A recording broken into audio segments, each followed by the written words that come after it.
അന്തരിച്ച മുൻ മുഖ്യമന്ത്രി വി എസ് അച്യുതാനന്ദന് പത്മവിഭൂഷൺ നൽകിയിരിക്കുന്നു. മമ്മൂട്ടിക്കും SNDP യോഗം ജനറൽ സെക്രട്ടറി വെള്ളാപ്പള്ളി നടേശനും പത്മഭൂഷൺ അവർക്ക് നൽകുന്നു. അതിന്റെ വിശദാംശങ്ങളിലേക്ക് പോകാം. ബൽറാം നെടുങ്ങാടി നമ്മളോടൊപ്പമുണ്ട്.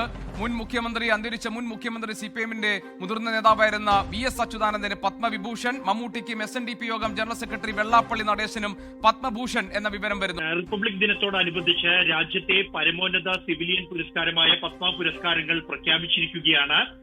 ഇത്തവണ പരമോന്നത സിവിലിയൻ പുരസ്കാരമായ പത്മവിഭൂഷൺ പുരസ്കാരത്തിന് കേരളത്തിൽ നിന്നും 3 പേർ അർഹരായിരിക്കുന്നു എന്നുള്ളതാണ് ഏറ്റവും ശ്രദ്ധേയം.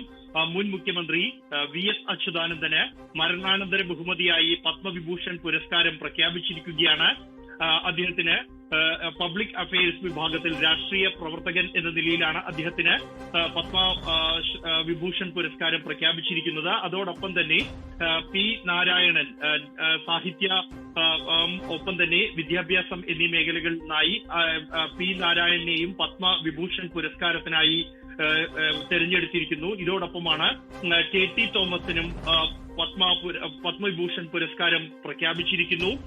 ഇത്തരത്തിൽ 3 പേരുകൾ പത്മവിഭൂഷൺ പുരസ്കാരത്തിന് തന്നെ കേരളത്തിൽ നിന്നും അർഹരായിരിക്കുകയാണ്. ഇതോടൊപ്പമാണ് നടൻ മമ്മൂട്ടി പത്മഭൂഷൺ പുരസ്കാരം തെരഞ്ഞെടുത്തിരിക്കുന്നു.